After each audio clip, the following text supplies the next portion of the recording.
This show is not safe for work. If you're around sensitive ears, this is your only warning, because it's time for the MythWits, the show dedicated to all things geek pop culture, drenched in absurdity and coated with sarcasm. Every week, we bring you the news and reviews from the Geekoverse. We do our damnedest to be funny, but there are no guarantees. I'm your host, Peter Bryant, and joining me this week is Mike Kafis and Brian O'Vera. Greetings. Our guest this evening is John Wick of John Wick Presents. John Wick, welcome to the show. Well, thank you for inviting me. Yeah, we're glad to have you on. So, let me do this. There we go. Let me turn that off. We're still getting our thing in. I thought it was shorter. That's what she said. Yeah, it's a new season. We got a new format. We're still trying to work all the bugs out. We had that music in the opening credits where Mike would run it, but then it was a mess. So anyway, I think that's good. I just got to get the timing down a little bit better. So anyway, without further ado, welcome, Brian. Good to have you back on the show again on a regular basis, or at least something. And John Wick. God damn, finally got you on the show. Finally. Yeah.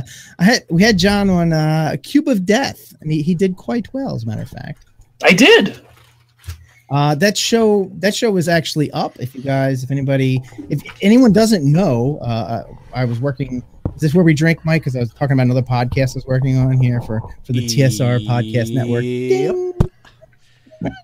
It's Cube of Death. If you can go to TSRPN or cubeofdeath.tsrpn.com, you can check out the fun game that we play that you've probably heard on the MythWits before in our Cube of Death version. Our Bet the Geek is how we play it here, because it's a different format. That's right. So, John, you have been working on some cool stuff in the past. You have worked on 7C, the Legend of the Five Rings. I'm going to call it Lord of the Five Rings. Legend of the Five Rings. Heard that a lot. What's that? Okay. Orkworld, which I've never heard of. I've never actually seen. And Houses of the Blooded, which I checked out today. That looks really cool. It's a game that I put together that was kind of like the Elric answer to D&D's Conan. Ah, okay. All right, very cool. And when Michael Moorcock first came up with Elric, he specifically designed him not because he didn't like Conan, but he was a huge fan of Robert E. Howard's, and he wanted to create his own fantasy-like character. And so he essentially made a list of Conan's traits and then made Elric the opposite of them. Oh God. Okay. Yeah, that's about right. So yeah, that's what Houses of the Blooded is. Okay. So Mike, if you want to make sure that image number 2 is on, you didn't even tell me to put image number 1 up. What are you talking about? All right, we'll put up image number 2 right now, because we're going to talk about Houses of the Blooded first. I want to start with that because I want to spend a good chunk of time on 7C, because I'm really happy and interested in that. Everyone, get used to image number 1. I'm actually interested in Houses of the Blooded now that I've seen it, because it's kind of cool. So you got these, from what I was reading, you got these immortalish beings called the Ven, or are they just like alien, so they're immortalish? Well, they're certainly Milnerbonian, right? The race that Elric is. They're long lived and they don't exactly die. They turn into a cocoon-like creature that dreams at you and all that kind of stuff. But more importantly, the idea of the game was to tell stories that, instead of being heroic, where your character gets better and gets better and gets better and gets better and gets better, which is what most role-playing games do, was to have a character who starts off as awesome and has an awful tragic spiral and goes out in a blaze of glory. Oh, okay. And the question was, well, how do you do that? How do you encourage gamers to sabotage their own success? Because that's certainly the opposite of... We're really good at it. Yeah, well, there's that. And so the whole game became a question to me of, that's the real theme of the game, was how do you encourage players to write stories that are tragedy rather than, essentially what most role-playing games are, which is I just add XP to my character and make him awesome, more and more awesome. Right. Okay. So, the Ven, so they're like the Melibonians, or Melniboneans, however you want to say it. Yeah. It's kind of like Cthulhu, as long as you don't say it right. Right, that's all exactly. that matters. Yeah. That's why they spelled it wrong, so nobody would get it right, so you would never wake him up. Indeed. So they said the game was about romance and revenge were the two key words I picked up in that. So like when you say revenge, is this one of the things where like you do crazy stuff and then if you get killed and you go into your cocoon type state, at some point you're going to come out of it and exact revenge? Or... Oh no, you're going to make if you kill my character, the game encourages me to make an Inigo Montoya character to show up and kill yours. Yeah. Oh, awesome. I love it. Because in all the vampire LARPs that I played in, all the LARPs in general, the rule was no Inigo Montoya characters. And I'm like, why? That's the interesting guy, right? Yeah. That's the character that we're really interested in The Princess Bride. I mean, Wesley is awesome, I mean, that's true, and Fezzik is awesome, but the moment that everyone breaks down and weeps like a child is the Inigo Montoya moment. Right. That's the moment that we all, and that's, and make a role-playing game that does that moment. Right. Oh, cool. Okay. So in playtesting and in playing this and your experience with people running this game, is it hard for people to get into this mindset, or are people kind of naturally fallen into it? Like have you had a good experience with that? I had a lot of, essentially what spawned the idea for it was that I had played, my friend Jared Sorensen designed a game called Octane that I really like. And in that game, success and failure isn't really a thing. It's not designed, the dice don't tell you if you succeed or fail, they tell you who gets to say what happens. Mm-hmm. So if you roll really high, the player gets to say what happens. And if the player rolls low, then the GM says what happens. And success and failure have nothing to do with it, right? I mean, when I first saw that in, 1999, I was like, head explode, right? And then later, when I started to do houses, I was like, that's the mechanic to use for tragedy. Because it means that the player, once you give the player the rights to explain how their character fails, they'll do it. Okay. So you put the power of their failure in their hands, and then they're like more than happy to help you out with that. Yeah, because I always said that whenever I ran games, one of my catchphrases was, "Look, you're the author of your character. You get to say, what's true about your character." Well, why not extend that to dice rolls? Right? That just seems like a natural progression to me. And so that's something that made houses really, really poignant. Also, is that when you do describe failure or tragedy or whatever, when you're to encourage players to think of tragedy rather than progression or positive progression, the game also rewards you with points. So just using a simple Pavlovian technique of, hey, if you do the thing I want, I'll feed you. I see. Okay. And that really made it work. Just real quick, hey, Mike, is John coming in kind of robot-y for you? Not so much John, but you are. All right, folks, if you're watching live, we had an interruption. Google Hangout gave us a bunch of crap, and I think we have a bug in the system, and I think he's eating John Wick. He has a big red eye. I believe his name is Muzza. Is that yeah, right? This is Mr. Monster. Okay. Has he been giving you problems? Yeah, I think he messed up our stream. Yeah, he totally messed our show up. I had to go to the bathroom, and when I came back, he was here. So. Oh, that would explain everything. Yeah. All right, so where we left off was Houses of the Blooded, and we were talking about just how the revenge and the romance, and I think we hit on the revenge and how the game, the theme of the game, but the romance portion, I just want to cover that before we move on to 7C. Do you have rules in there for like do you have romance rules, or do you have ways to like reward people for things or punish them or guide them? Yeah, in both senses. There are in character rules for romance. There's because there's the whole thing about courtly romance, right? It's very big in Venn society. And then there are rules for romance. You can, your characters can have a rank 3 romance. They can have a rank 4 romance. And that means something in the context of the game. This came about because something that Jess Heinig told me that he learned from reading Legend of the Five Rings when he was developing Mage the Ascension, which was, if it's not on the character sheet, it's not real. Okay. And it's funny because Jess learned that from me and then taught it to me, which was kind of neat. Because I was fully realized what you had invented, or it's one of those things where you're like, I did that. Yeah, that was fully the intention. Right. And then this beautiful thing that you did, and you're like, that right, yep, all me. So cool. It's all me. So that was definitely part of it. Part of it was putting it on the character sheet meant that it was real. Okay.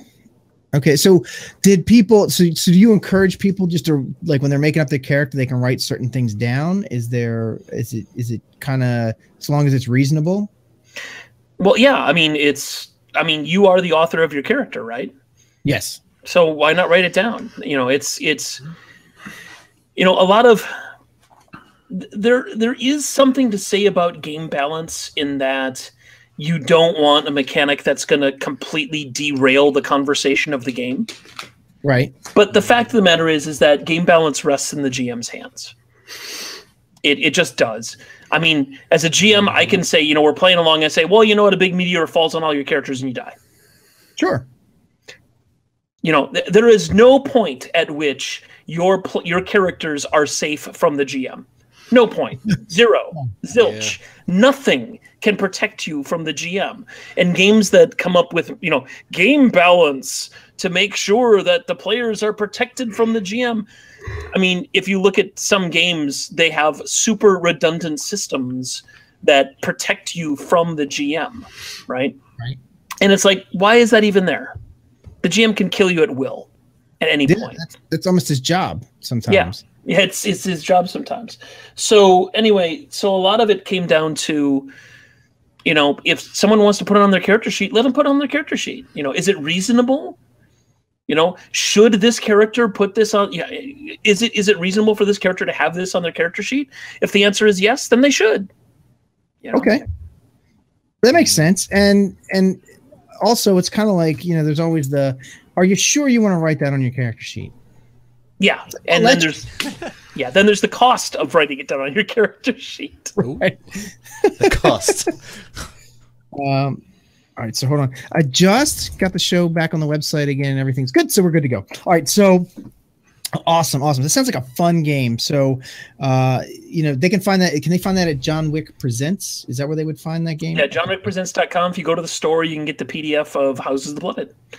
And I put the print version on moratorium for a little while because I planned on doing a second edition next year. Right. But since the 7C thing came up, that kind of pushed that back. Oh, heavens. No. All right, cool. I don't want to monopolize the show. Mike or Brian, do you have any questions you want to get in about Houses of the Blooded before I move on? Anybody? I think it's a neat idea. I wish I could roleplay more like these days, but yeah, same. How much TV do you watch? Too much. Then you could be playing more. Right. Friday nights, baby. You can always join our group. Yeah, everything's on Netflix, everything's on TiVo. You can watch it whenever you want. The group you used to play in, and right now we're running a Cyberpunk campaign, so you could get in Cyberpunk. You used to like Cyberpunk. Make you feel good. Come on. First one's free. Exactly. That's Cyberpunk. The second would cost you your marriage. You remember Camille, right? Yeah. She actually, her brothers are into playing D&D, and they got her daughter Gabriella, who's, I think she is 10 or 11. She's playing with her brothers now, and they've got Camille playing now, and they're like, you should come down and play with us. And I'm like, what is it? The dogs and cats and the moon blood. Camille is role playing. Like, oh God, what? That's awesome. That's funny. All right, so John, you have this game that some people may have heard of called 7th Sea, and Mike, that's guest image 3, please. It's already done. We were really sad to see that kind of fizzle out, and I know there was I think D20 the OGL kind of put a hurting on it, in my opinion. I think it going to OGL kind of destroyed the feel of the game in a way, and Fate Witch was a prestige class. Yeah, great. So personally, I think that I never played it as OGL. But I never did either. I never even read the book. And me saying that is not actually like actual knowledge, right? It's just someone told me. So I don't even know if that's true. Yeah, I don't know. I had no interest in it at that point. I like the roll and keep system. So that brings me to my biggest question about what you're doing. What system do you can you say what we're doing with the mechanics? I can say a little bit. I made 2 promises on my Facebook page, and I think I put them in the. If I didn't put them in the initial letter that went out to the subscribers of the web page, it'll be in a subsequent one, which is 2 promises. Number 1, no D20s, and number 2, no aliens. Okay. Those are the two big things. No, okay. Wait. What about alien tech? Yeah. No alien tech. I mean, the aliens could be dead. I mean, what? That's why you were talking about aliens. I didn't get the reference before because that's what they did in the OGL version, right? They threw aliens or something in there. Is that right? Yep. Sorta. Okay. I don't know. Again, I have no knowledge of anything that happened after the Avalon book. Okay. I have zero knowledge. Right. So that's not entirely true. I have some knowledge now because I've been reading through the old PDFs. Right. But yeah, the system I really love Roll and Keep. I was one of the people who helped make it. Yeah. And it works really, really well for a samurai game, which is about precision and about, fast, it works really, really well for a jutsu duels, and for katana, all that kind of stuff. But rolling like 8 dice and keeping 2 of them is not very swashbuckly. It's like, I get to roll 8 dice and I get to keep 2 of them. It's like, I think that it would be more like Errol Flynn if he rolled 8 dice and kept 12. Right? Yeah. Okay. So the system that we're using, actually, you roll a whole bunch of dice and you use all of them. We're still using raises. Okay. But we're using them in a different way. Okay. And we're still using D10s. You still roll trait plus skill. Mm-hmm. But you don't just keep trait. You roll trait plus skill and you use all of the dice. Oh, do tell. So that's interesting. Okay. So can you like partition them out? Is that what you're saying? Like you can say, well, I'm going to use these dice for this and these dice for that. Is that kind of where we're going with this? Or Sort of. Okay. All right. Cannot confirm nor deny. Right. So are the nations, are we still dealing with all the same nations? Have you brought in any new ones or any refinements on the old ones? Excellent. Yeah, all of the classic nations are there. Avalon, Eisen, Castile, Vidace, Usura, Vestamanavanar, and did I get everybody? I missed somebody. Eisen, Castile. Yeah, everybody's there. Okay. And there's a new nation, which is the Commonwealth, the Sarmatian Commonwealth. Okay. Because I have been to Poland twice. Right. And each time I go to Poland, I get asked the same question, which is, why is there no Poland in 7th Sea? Right. Do you not know that Poland is the most important country in the 17th century? And then I get told why. Right. And you know what? Please share. People don't realize that Poland, while Poland's not really like a big player in the world today so much. I mean, at least they were huge in the 17th century. Yeah, in the 17th century, they were humongous. There was a period of time where Poland actually saved a lot of European academia, because while there were a lot of wars and Black Plague and stuff going on, for some reason, Poland had kind of managed to skirt most of that. And a lot of your math and European math and science and such were still going on in Poland as if nothing was going on outside of Poland. It was isolated enough that it didn't like catch all of that. It didn't participate in the 30 years. I mean, it did sort of, but it kind of stayed out of the 30 Years' War and all these other things. And also, so what we've done is we created the Sarmatian Commonwealth, which is two countries that are united by a single crown. Okay. And there's a high degree of religious tolerance. There's a lot of education going on at the time. But most importantly, and this is kind of the backstory for what's going on in the Commonwealth, is that a couple of years before 1668, which is when the game starts again, the Polish king is elected. He's an elected monarch. And because his predecessor, or actually his grandfather in the 1500s, essentially gave up a lot of power to the parliament, or to the Senate. Right. And so he can make laws, but not without their permission. He can declare war, but not without their permission. And so a lot of that is part of it. But unfortunately, one of the other powers that the Senate has is something called they essentially have a veto. And any single member of the Senate can veto any legislation, and it dies. So if one person vetoes it, it's gone. And the idea behind that was that the motto of the Commonwealth is all men are equal, even kings. Okay. So every member of the Senate has an equal voice. And what that means is if one person says no, that means all of it goes out the window. Right. Okay. Now, unfortunately, by the time that this runs around, all of the vindictiveness and pettiness that you expect in politics is running rampant, and everybody is just vetoing everything. Nothing gets done. And so the son of the current king, who is all elderly and sick and on his deathbed and all that, he is going through the law, and he's trying to figure out a way to fix this.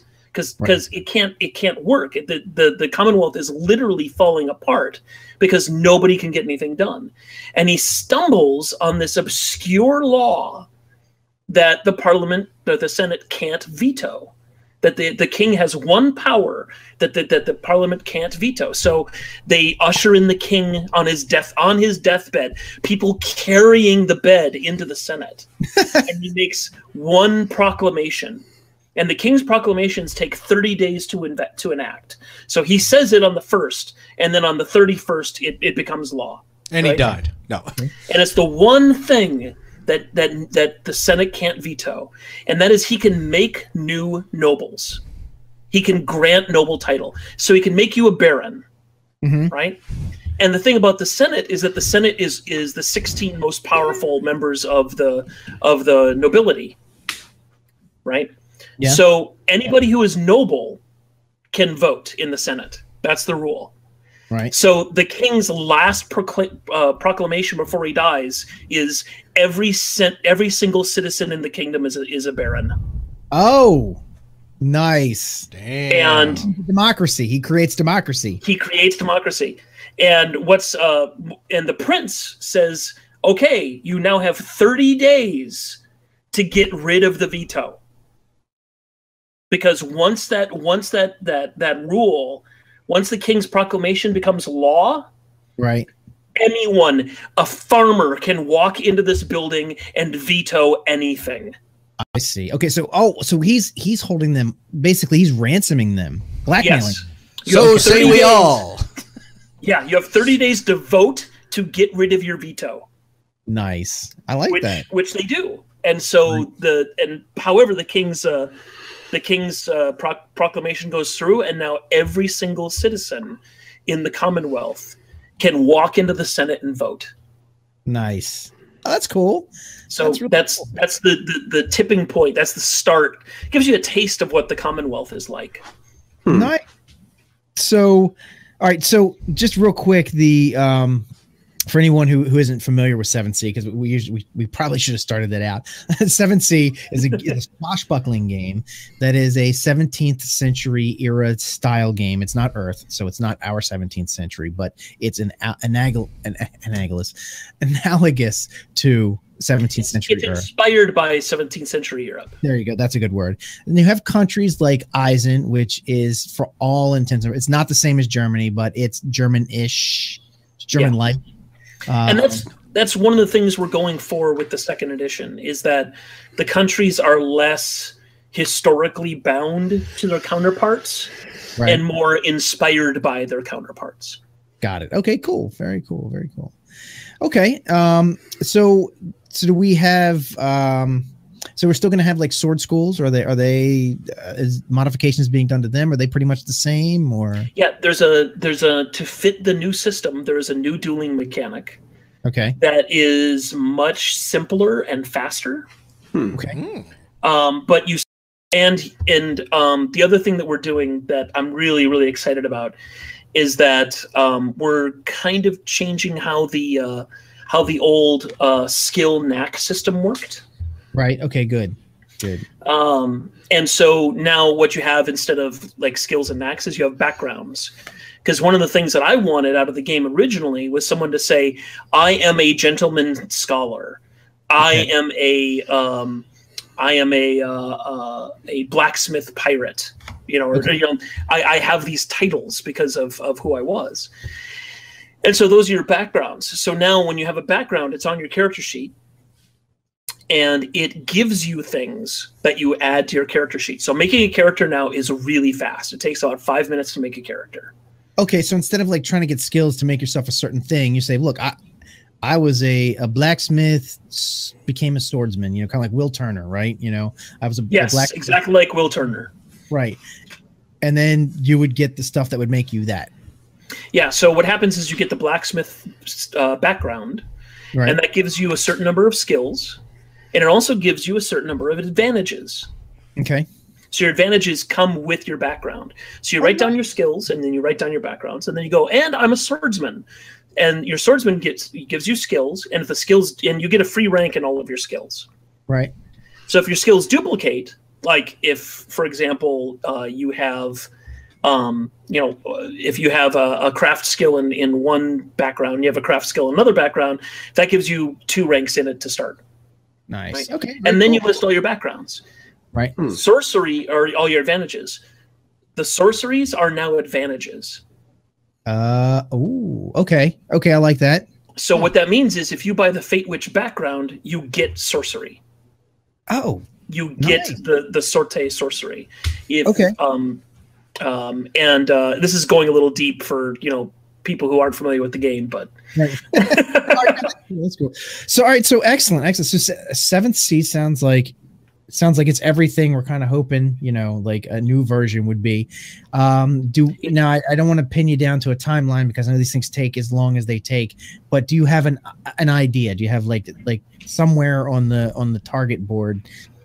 The Kickstarter is starting either at the end of January or the very beginning of February. Okay, awesome. So in just a couple of weeks. All right, well then we will definitely promote it. So whenever our next show is up that it's ready to go, we'll give a bump on the show and talk about it a little. Yeah, we've been working on it since August. Oh God, dude, I get you. So, that's a whole it's almost like you're not doing anything that month, right? No, I'm not doing anything that month. I mean, I'm going to a convention that month. Right. But I'm not doing anything. You're basically doing the Kickstarter that month, right? Because that's pretty much what you have to do. Where are you located, John? What's that? Where are you located? I'm in Phoenix, Arizona. Oh, okay. Excellent. We are running kind of short on time, but can you give us just a kind of a real quick explanation or kind of a promotion on Galaxy? Promotional Galaxy? Oh no, did I pick is there a different? Never mind. Oh yeah, no. Yeah, there was one last thing I wanted to talk to you about. So, sorry. The Galaxy XXX, Galaxy XXX, yes. Yeah, just real quick because I think it's really, I think that's kind of a neat concept. If you could just talk about that just real quick and give everybody an idea what that is. Yeah, Galaxy XXX is another project that kind of got sidelined by the 7th Sea thing. Because the 7th Sea thing showed up before it was like I was talking about it. Okay. And so a lot of my projects that I was going to do kind of got sidelined by it. Okay, so this is not a project you're doing yet. You're not. Actually, it's like 80% done. Okay. Right. There is a playable version of the game. We have a cover. We have a character sheet. I mean, we were just pretty much waiting on art. Right. But Galaxy XXX is a space opera. It's my sex space opera RPG. And what that means is that you have your traits on the character sheet are how you overcome problems. So, for example, action is a trait. I use action to overcome problems. Or I use tech to overcome problems. Or I use sneak. I sneak around problems. And one of the stats is sex. I use sex to get around problems. And so Galaxy XXX uses it's kind of funny that Star Wars just came out because anything you can do as a Jedi, you can do in Galaxy XXX, and except that sex powers all of the magic abilities. Wow. Okay. And I was like, look, there are 500,000 role-playing games that use violence to resolve problems. I think there's room in the universe for one game that uses sex. Neat. Yeah. So, so John, I guess we're ready to move on to the next piece, right? Yeah, pro wrestling. No, okay. So John, why don't you give everybody your links and such? Like, find you at johnwickpresents.com, right? That's right. And then your Facebook, are you John Wick on Facebook? I am John Wick on Facebook. Awesome. You can find me pretty easy. I'm also Wicked Thought on Twitter. Okay.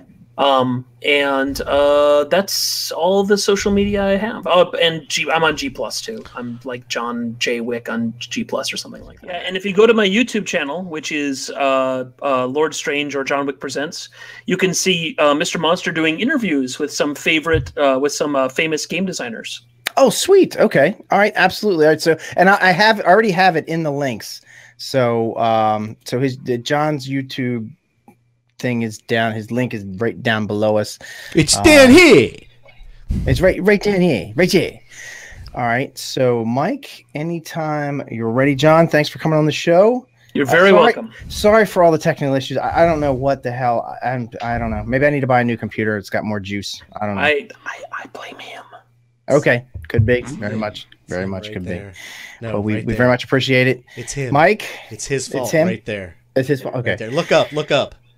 Look up. What? You look up. Me? Oh, my fault. Okay. God. All right, there we go. We'll get better at that. Okay, I think I got it ready. I got the whole thing where it's gonna go preview window, and if I hit this one button called Go Live, I think it'll start the music and all that shit. All that shit. All right. Ah! You ready? You let her rip. Ah! Ready.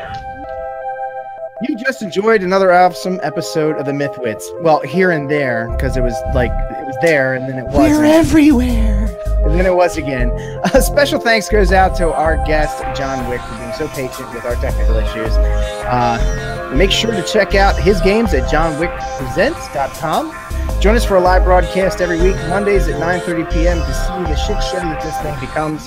To catch the full show, jump into the chat room and ask our guests questions. If you miss our live show, you can always catch the encore episodes and the podcast version at our website. And now on iTunes, you can find our website at mythwits.com, and you can visit us on Facebook, Twitter, and YouTube. Do the like, follow, subscribe thing, please. Also, give us a bunch of stars and reviews on iTunes because it's really, really, really, really important. MythWits is a Studio97.com production and is protected under a Creative Commons license. You can download and share it with whoever you like. Just don't change it and don't try to make money with it. Make sure to check out Studio187.com for more cool stuff, and make sure to join our mailing list to get free stuff every month and to find out about all the other cool crap that we do. Wow, I went through that pretty quick, huh? Yeah, man, we got a lot of music left. Got a lot of music left, man. What do you want to... Okay. Yeah, Malta, sing it. Yeah. I'm going to pull this down, and right before you shut this down, I'm going to say to you, Mom, 7 is not a lucky number, just like 1 is not a lonely number.